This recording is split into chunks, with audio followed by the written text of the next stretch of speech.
exercícios da aula 18 e 19, mas são poucos, a gente faz a correção. Muito bem, então, vamos começar nossa aula sobre a Era Vargas, a industrialização e o populismo, tá? Industrialização e populismo, né? É preciso caracterizar bem o populismo. Eu tenho um pouquinho de medo quando algum termo se banaliza, né? Hoje em dia, por exemplo, você chama todo mundo de fascista, todo mundo de comunista, todo mundo de populista, sem ter o domínio exato de qual é a configuração e a contextualização histórica, né, que permite a utilização desses termos. Então, é importante dominar o conceito para poder até xingar a pessoa de uma maneira, xingar com propriedade, né? Vamos ver aqui. Nós estamos na página 266, né? Página 266, Era Vargas, Industrialização e Populismo. Começando então, isso aqui é importante, é conceito, tá? A industrialização por substituição de importações. Essa é uma tese, né? Uma teoria, inclusive uma teoria importante, tá? Que fala sobre a substituição de importações para que o Brasil possa se industrializar, né? É uma tese importante, defendida por vários economistas brasileiros, né? É a teoria dos choques externos, tá? Talvez aí a grande contribuição para essa teoria tenha vindo de um cara chamado Wilson Suzigan. Esse Wilson Suzigan, eu não sabia que isso fazia isso, que legal. Esse Wilson Suzigan, ele nos fala então sobre isso. Eu vou colocar o nome dele aqui, até para fazer justiça, né? Cadê? Aqui, ó. Teoria dos choques externos, né? Grande articulador é esse cara aqui, ó. Wilson Suzigan, ligado à Unicamp, sabe? Esse cara foi quem desenvolveu essa teoria, que diz o seguinte, basicamente: quando o centro capitalista está em crise, o Brasil se aproveita para desenvolver a sua indústria. Hoje não é bem assim, né? Nós já não temos mais mecanismos meio para defender nossa economia, né? Quando a coisa vai mal lá fora, vai pior aqui dentro. Se bem que nós tivemos meio que uma confirmação disso na crise que teve lá nos Estados Unidos em 2008. Uma crise violenta lá nos Estados Unidos, e aqui no Brasil, na época, em 2008, nós tivemos uma marolinha, né? Nós conseguimos aí, inclusive, manter o desenvolvimento brasileiro, né, naquele período. Tá? Não tivemos um salto de industrialização, mas você pega ali as métricas, né? Você consegue ver que a recessão aqui não foi nada violenta, não. Tá? Mas, enfim, os choques a que ele se refere são Primeira Guerra Mundial, crise de 29 e Segunda Guerra Mundial. Então, o centro capitalista está ali se reorganizando, e aí nós temos um país periférico como o Brasil recebendo investimentos, né, e conseguindo se industrializar por força da sua burguesia interna e também por força do aporte de equipamentos e tal, que ficam meio que ociosos e assim, né, lá nos outros países. Mesmo a instalação das transnacionais. Então, ao invés de você mandar geladeira para o Brasil faz um bloqueio, né, um protecionismo alfandegário contra a produção de geladeiras do exterior. Né? Então tá, eu coloco a minha fábrica de geladeira aqui no Brasil, né? E aí eu viro produtor nacional de geladeira e consigo assim driblar, não é, o protecionismo alfandegário, tá? Então é a teoria dos choques externos. A instabilidade no centro capitalista gera avanço na indústria brasileira, né? porque nós passamos a produzir internamente aquilo que antes nós importávamos. Isso no Brasil gerou surtos, quer dizer, explosões, né? Voo de galinha, aquela coisa, né, que sobe e desce, tá, rapidamente, né? Surtos de industrialização. No caso do Vargas, a partir de 1930, o que nós teremos já é um projeto de industrialização, né? O Brasil se industrializando a partir de um projeto encabeçado pelo governo. É diferente. Surto e projeto, né? São coisas diferentes. Surto, então, é um crescimento sem planejamento. É a explosão, é o voo de galinha, tá? Aliás, eu fiquei sabendo de uma informação outro dia. O recorde mundial de voo de uma galinha é de 17 segundos. Ela partindo, né, do chão, subindo e caindo de novo. 17 segundos, o recorde mundial de voo de galinha. Né? É claro, se você jogar uma galinha do alto de um prédio, ela vai voar mais tempo, mas não é esse o caso. Bem, desculpa. E aí, então, é diferente de processo de industrialização, né? Informação fundamental, né? Essa do voo da galinha. O processo de industrialização, já com um projeto de país feito pelo Vargas. Mas não é fácil, hein, pessoal? Pensa bem. Nós estamos desde 1500 como um país aí rural, agrícola, agrário. Né? De uma hora para outra, nós não vamos virar potência industrial, não. Tá? É preciso um arranjo social terrível, tá? Para conseguir fazer isso, uma habilidade política do Vargas, repressão, é complicado. Bem, vocês se lembram, o Brasil era governado, então, a partir da Constituição de 1891, né, a Constituição da República Velha, que substituiu a de 1824. Vargas assume, essa Constituição deixa de existir, ele rasga essa Constituição, e o Brasil vai ficar de 30 a 34, durante o governo provisório, sem Constituição. Tá?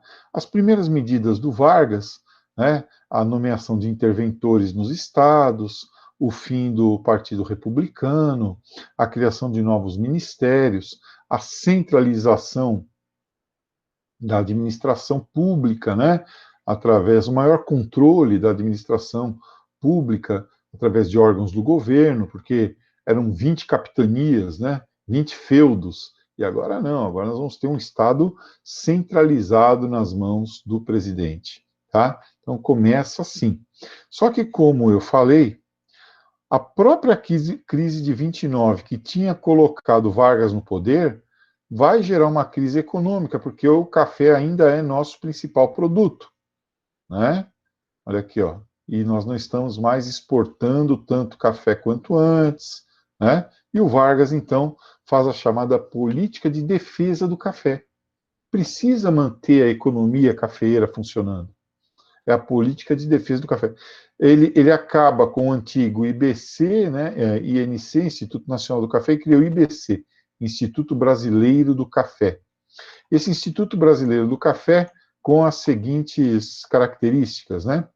O governo brasileiro continuava comprando o café que não era exportado, só que imediatamente punha fogo nesse café. Tá? Imediatamente esse café era incendiado, era jogado ao mar, virava combustível de locomotiva, virava combustível de navio a vapor. Tá? Cafezais foram derrubados, houve um limite para o tamanho dos cafezais. Proibiu-se a plantação de novos cafezais. Então, ele salvou os cafeicultores, salvou a economia brasileira do desastre, né? Mas deu um limite, estabeleceu um limite, ó, não vamos mais ampliar, vamos parar com essa palhaçada, né? Para que com o tempo ele conseguisse ir devagarzinho acabando com a política de valorização do café. E a própria oligarquia cafeicultora paulista percebeu que a época do café tinha passado, que agora tinha que industrializar, agora era outra coisa. E aí começa, de fato e de direito, o grande projeto da burguesia paulista de industrializar o Estado, de aproveitar as vantagens competitivas que o Estado tem para industrializá-lo, né? Então vão surgir aí a Fiesp, vão surgir as grandes instituições como as ETs, né, mantidas pela indústria a princípio, tá? Tudo isso surge nessa época, tá bom? Bem, e o Vargas desencadeia, então, o processo de industrialização do Brasil. Coloca um cara lá do Rio Grande do Sul, chamado Lindolfo Collor, avô do Fernando Collor de Mello, para ser ministro do Trabalho, né? Então, a coisa vem de longe, né? Lindolfo Collor, ministro do Trabalho. Essa família do Collor, ela é assim, né? O pai do Collor, senador Arnon de Mello, matou um cara no Senado a tiros. Você imagina só, né? Matou o cara no Senado a tiros. E matou o senador errado, né? Porque ele atirou num e acertou no outro. Né? Matou um senador do Acre. Desculpa. Bem, então, também reduziu aqui a burocracia para abrir empresas, reduziu os impostos, olha que interessante essa política fiscal aqui, ó. Desonerou, está na moda falar sobre desoneração, né? Desonerou a produção interna, quer dizer, diminuiu os impostos sobre a produção interna e aumentou os impostos sobre os produtos importados, tá? Menos máquinas e equipamentos, né? Então, olha que interessante. Com isso aqui, ele beneficia o mercado interno. É uma estratégia protecionista, tá? É uma estratégia protecionista. Deixar o produto importado mais caro que o nacional, aí é claro, você vai comprar o nacional, né? Mesmo que assim, no longo prazo, isso vá provocar um atraso tecnológico na sua indústria, né? O seu produto não seja tão bom quanto o produto vendido no exterior, tá? Mas isso aqui lá nos anos 90 é que vai começar a ser modificado de fato. Vamos lembrar que, devido à crise de 1929, tinha muita máquina ociosa parada nos Estados Unidos e na Europa, né? E aí os brasileiros conseguiram comprar essas máquinas a um preço baixo, né? Porque você está com a máquina parada lá, às vezes é uma máquina velha, né? Você vende essa máquina, faz dinheiro, tá? E os brasileiros compraram essas máquinas e trouxeram para cá, e trouxeram também quem quisesse operar essas máquinas, aproveitando o desemprego lá, né? Olha como essa tese da teoria dos choques externos é interessante. Aproveitando lá o desemprego, principalmente na Europa, né? E trazendo trabalhadores europeus especializados para a indústria, tá? Finalmente, vamos lembrar que essa mesma crise de 29 também fez com que boa parte da população se deslocasse do campo para a cidade, aqui no próprio Brasil, e trouxe também uma onda de imigrantes, né? Uma pequena onda de imigrantes morando concentrada em cidades e, digamos assim, pronta para trabalhar e para consumir os produtos industrializados. Tá? Então, tudo isso faz com que haja o aumento da industrialização no Brasil, a partir de Vargas, né? Depois ele ainda vai ter a etapa da instalação da indústria pesada, mas isso já é durante a Segunda Guerra Mundial, que é a indústria siderúrgica. Vamos lá. Vamos entender agora o populismo. Ó, populismo é tido como um regime típico aqui da América Latina, né? Três grandes exemplos. No México, Lázaro Cárdenas, na Argentina, Juan Domingo Perón, e no Brasil, Getúlio Vargas. Esses caras, eles, digamos assim, todos eles, tá? Se viam como os pais, os criadores da classe operária nos seus países, né? E ao invés de deixar as classes operárias aí lutarem pelos seus direitos, né, lutarem pelas suas reivindicações e tal, eles, digamos assim, davam esses direitos para a classe operária. Ela não precisa lutar que o governo dá salário mínimo, carteira profissional, previdência social, tá? E com isso você desarticula as classes laboriosas, o proletariado, de lutar pelos seus direitos, né? É aquela relação paternal. Vargas era chamado de pai dos pobres, né? E tinha gente que dizia que ele era mãe dos ricos, tá certo? O Estado presente na economia muito fortemente. Vamos lembrar que nessa época, nos 30, né, esse sistema estava bem na moda, né? Lá nos Estados Unidos, o New Deal, lá na Europa, na União Soviética, a planificação econômica, na Alemanha, na Itália, o fascismo com seus planos trienais. Então, havia uma forte intervenção do Estado na economia como indutor do desenvolvimento, até porque não havia uma classe burguesa forte no Brasil que tivesse feito uma revolução, né? Como na Inglaterra, como na França, né? Aqui nós nunca tivemos isso, nós sempre tivemos uma burguesia muito agrária e atrelada ao Estado, né? Tá? E extremamente gerencial, né? Dependente do mercado externo, dependente também de um projeto político próprio. E o Vargas se aproveita disso para incorporar e, de alguma forma, criar as condições para ter também a sua burguesia. Inclusive, quando ele sai do poder em 1945, né, ele já vai ter um partido, vamos dizer assim, com o operariado, né, varguista, que é o PTB, e outro partido com os burgueses do Vargas, né, o PSD, Partido Social Democrático. Então, são coisas do populismo, né? Ele consegue criar um partido à esquerda e um à direita, né? Coisas do populismo. Porque o líder populista, pessoal, ele diz apoiar o povo, mas na verdade ele apoia as elites. O líder populista, ele não se liga a partidos políticos, aliás, ele quer distância do partido político para não se contaminar com os erros dos partidos políticos, né? Vamos pegar dois casos recentes. Vamos pegar o caso do Lula. O lulismo sempre maior do que o petismo. Tem gente que vota no Lula, mas não vota no PT, né? Atualmente, Jair Bolsonaro se elegeu pelo PSL, e agora ele está sem partido, ele está querendo fundar um partido, acho que chamado Aliança pelo Brasil, né, que vai ser o partido do Bolsonaro, certo? Então, você tem o distanciamento do líder que quer usar do carisma e quer estabelecer uma ligação direta com o povo por fora dos partidos políticos, né? Ele se isola dos partidos políticos, tá? E fica meio como que uma espécie de árbitro entre a burguesia e o proletariado, e também um árbitro entre as próprias frações da elite que estão disputando o poder, tá? Então há essa questão também, a elite agrária contra a elite industrial. Ele fala, não, vem cá, eu consigo agradar as duas, da burguesia contra o proletariado. Como ele consegue fazer isso? Vamos ver? Olha que interessante. Como ele defende as oligarquias agrárias, os interesses das oligarquias agrárias. Já falamos aqui sobre a defesa do café, não faz reforma agrária, não mexe com latifúndio, o projeto dele era para a cidade. Ele não mexe com o latifúndio, ele deixa quieto. Tá? Olha lá. E os trabalhadores do campo só vão ter direitos trabalhistas a partir da Constituição de 88. Agora, essa última.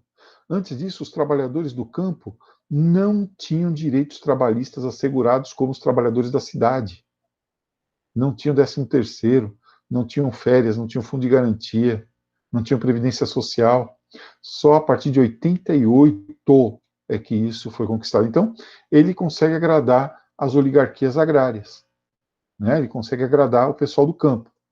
Ao mesmo tempo, com essa política de ampliação do mercado interno, de industrialização, de incentivos, ele agrada a burguesia industrial, né? Então, aquelas coisas que eu falei, diminuição dos impostos, diminuição da burocracia, créditos, né? Protecionismo encarecendo os produtos estrangeiros, e o proletariado através do controle sobre os sindicatos, do controle sobre os meios de comunicação, principalmente o rádio, a doação dos direitos, todo dia 1º de maio, né? Ele ia lá no estádio do Vasco da Gama, estádio de São Januário, e fazia lá um pronunciamento à nação, trazendo os direitos que o pai dos pobres trazia para o povo, apoiado pelo DIP, né? Departamento de Imprensa e Propaganda de Getúlio Vargas, tá? Que fazia dele lá o pai dos pobres. Então, anualmente, os trabalhadores recebiam mais direitos. Então, não precisava lutar. Não precisava ter luta de classes. É só seguir o Vargas que dá tudo certo. Tá bom? Então ele consegue. É professor e os camponeses. Os camponeses continuam na desgraça deles. A solução para eles era vir aqui para a cidade e tentar virar operário. Né? É a migração interna. Tá? Então, nós temos aqui, em linhas gerais, em qualquer modelo, não apenas no brasileiro, né, de controle capitalista e populista do poder, que são os seguintes. Primeiro, o poder altamente centralizado nas mãos de um líder carismático. Tá? Um líder que estabelece uma ligação direta com o povo. Ele quer centralizar poder. Se ele puder fechar os outros poderes, ele fecha. Se ele puder fechar o Supremo Tribunal, Vargas fechou. Se puder fechar o Congresso, Vargas fechou, ele fecha. Tá? Se ele não tiver as instituições sob controle dele, ele não se dá bem. E ele faz isso em nome de um bem maior, né, da modernização e tal. Então os estados perdem muito poder, muito poder. Inclusive isso vai gerar depois a revolta da Revolução de 1932, né? O apoio das elites, como nós já vimos aí, né, fazendo com que essas elites tenham seus interesses não apenas mantidos, mas ainda ampliados, como é o caso aí da burguesia industrial, e o controle das reivindicações através da intervenção do peleguismo, o pelego, né? Pelego, pessoal, para quem não sabe, é aquela pele de carneiro que se coloca entre a sela do cavalo e o cavalo, para diminuir o atrito do cavaleiro em cima, né? Então, esse é o pelego. Era o cara que ficava ali, era o sindicalista que ficava ali entre o governo e entre o governo e o trabalhador, né? Para evitar que houvesse aí algum tipo de radicalização do processo. Era o pelego, né? O traidor. Pelego virou sinônimo de traidor, tá? E para que fazer isso? Bom, aí eu ofereço um horizonte de... Isso aqui é da teoria dos choques externos, tá? Eu ofereço um horizonte de investimentos para o capital. Eu sei que o capital investido não vai ser de uma hora para outra tomado por comunistas ou destruído, né? Olha aí, não promovo mudanças no campo e ainda faço, e ainda no campo político, se tem alguém que tenta fazer oposição, eu acabo com ela, né? Como, por exemplo, em 1935, os comunistas tentaram tomar o poder aqui no Brasil. A intentona comunista de 1935. Foram derrotados. Depois, em 1936, os fascistas tentaram tomar o poder. Também foram derrotados. Então, as organizações que podiam fazer oposição a Vargas, a ANL e a AIB, Aliança Nacional Libertadora e Ação Integralista Brasileira, são destruídas em 1935 e 1936. Seus integrantes são presos. Quem não é preso foge do país, vai para o exílio. E aí, em 1937, o Vargas pode colocar, então, a ditadura dele, o Estado Novo. Tá? Então, uma repressão seletiva à oposição organizada. E quem fala bem do governo recebe incentivo. Não tem repressão, não. Né? Recebe incentivo. Tá? Esse é o populismo. Pois bem, vamos para os exercícios agora, rapidinho, né? Olha lá. Esse exercício aqui é da aula 18 ainda, tá, pessoal? Esse exercício da aula 18. Eu coloquei aquele da aula 18? Não. Deixa eu escrever aqui. Esse exercício que nós vamos ver agora, ele é um exercício lá da aula número 18. Deixa eu escrever aqui. Aula 18. Pronto. Então, exercício da aula número 18. Primeiro exercício diz o seguinte: até que ponto, a partir de posturas e interesses diversos, as oligarquias paulista e mineira dominaram a cena política nacional na Primeira República? A união de ambas foi um traço fundamental. Sim, houve união, mas houve conflito também. Tá? Ó, a união de ambas, união, foi fundamental. Vou continuar aqui. Ó. Mas que não conta toda a história do período. A união foi feita com a preponderância de uma ou de outra das suas frações. Então, há a preponderância.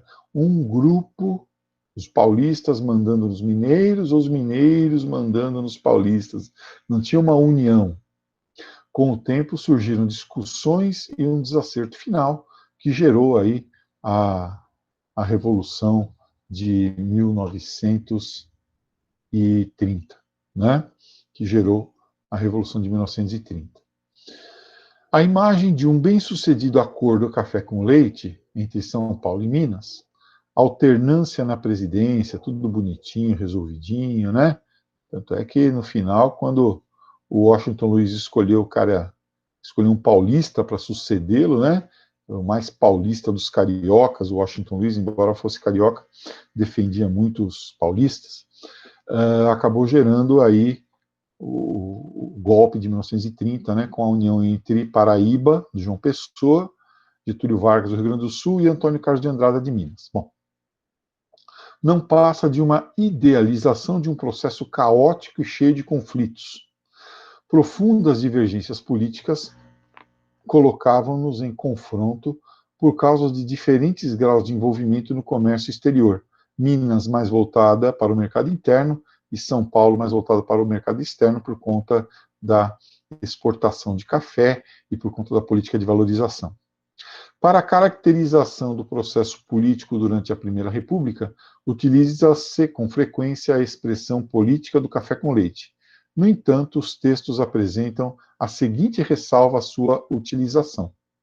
Tá? Alternativa C aqui, né? As disputas políticas contradizem a estabilidade da aliança entre mineiros e paulistas. Né?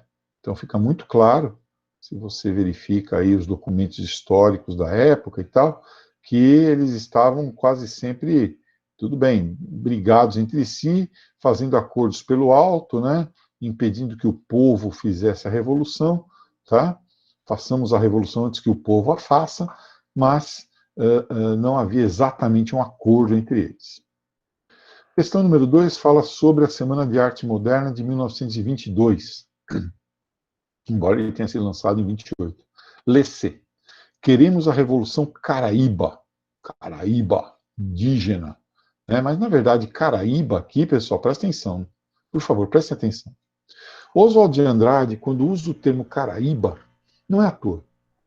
Caraíba era o homem branco europeu que vivia com os índios. Entendeu a diferença? Tanto é que carioca quer dizer casa de branco, né, onde os brancos moravam.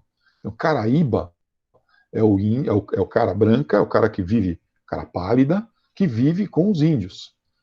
Então, ele é europeu, mas assumiu valores indígenas. E é isso que o movimento antropófago pretende. A antropofagia pretende. Antropofagia no sentido da Semana de Arte Moderna, né? Pretende assumir valores europeus de um jeito brasileiro. Por isso a palavra Caraíba, né? A unificação de todas as revoltas eficazes na direção do homem. Sem nós, a Europa não teria sequer a sua pobre declaração dos direitos do homem. Ele fala isso aqui, é interessante também. Por quê? Porque a declaração dos direitos do homem e do cidadão são de inspiração de Rousseau, né? Iluminista, e baseada na tese do bom selvagem, de que o homem nasce bom e a sociedade é que o corrompe. Então é preciso impedir que haja isso. Então há sim uma inspiração, a tese do bom selvagem é inspirada nos indígenas aqui da América, né, com os quais os europeus entraram em contato. Tá? Bom, essa passagem expressa, claro, né, a valorização da cultura nacional, a cultura caraíba, que não pode se apagar diante das manifestações culturais europeias, mas sim assumir valores que sejam úteis dessas manifestações. Tá bom? Bem, esses são então os exercícios da aula 18. Peço a vocês, 18 e 19, né? Sei lá. Peço a vocês, então, que 19, né? Exercício da aula 19. Peço a vocês que façam aí os exercíciozinhos que tem da aula número 18. Isso. Não, 19, né? Não é 18, aqui é 19. Aula 19. Vargas aí é a 20. Que façam, então, os exercícios da aula 20, para que no próximo encontro nós possamos corrigir esses exercícios. No próximo encontro de história. Tá? Ah, pois não. Peleguismo. Excelente. Vargas nomeava interventores nos sindicatos. Os presidentes dos sindicatos não eram eleitos pelos trabalhadores, eram indicados pelo governo. Então, eles representavam os interesses do governo junto aos trabalhadores. Eles ficavam ali entre o cavaleiro, que na nossa imagem é o patrão, e o cavalo, que na nossa imagem é o trabalhador. Né? E o pelego é o cara ali no meio, que diminui o choque entre os dois. Ele é indicado pelo patrão, pelo governo, em acordo com os patrões, e, por outro lado, deveria defender os interesses dos trabalhadores. Tá? Ele até pode defender, mas sempre com um limite. Né? Isso, o Vargas nomeava, através do Ministério do Trabalho, quem ia governar, quem ia administrar os sindicatos. Presidente, às vezes até a diretoria de alguns sindicatos, era o próprio Vargas que indicava. Tinha que passar por ele a indicação dos diretores e integrantes aí dos dirigentes sindicais. E às vezes, desculpa, isso existe até hoje. Esses dirigentes, se eles fossem bem pelegos, bem traidores do grupo da classe operária, dos trabalhadores, eles viravam juízes classistas, sem ter cargo, sem ter, digamos assim, curso de direito, né? Eles viravam juízes classistas. Então eles ganhavam uma grana, essa figura ainda existe, juiz classista, né? E era uma forma de recompensar o cara pelos serviços que ele tinha prestado ao Vargas pelo peleguismo. Isso. Aí ele estabelecia controle sobre os sindicatos através desses pelegos aí. Então, esse líder pelego, indicado pelo governo, se ia ter uma greve, por exemplo, se os trabalhadores estavam agitados, ele ia lá, acalmava os trabalhadores. Falava, pessoal, vamos devagar, é melhor o pingado do que o seco, vamos com calma, né? Entendeu? Então ele ia acalmando os trabalhadores para que eles não radicalizassem os movimentos. Aí isso era bom para o Vargas, né? O Vargas mantinha ali a classe trabalhadora na rédea curta, né? Evitando que houvesse qualquer tipo de reivindicação mais séria. Não sei, respondi a pergunta? Ficou claro agora o que era o peleguismo? Até hoje, você quer chamar o cara de traíra, de traidor, chama ele de pelego. Então é isso. Pessoal, peço que vocês façam os exercícios. No próximo encontro, a gente corrige os exercícios dessa aula, tá bom? Não havendo nenhuma outra pergunta, tchauzinho, até amanhã.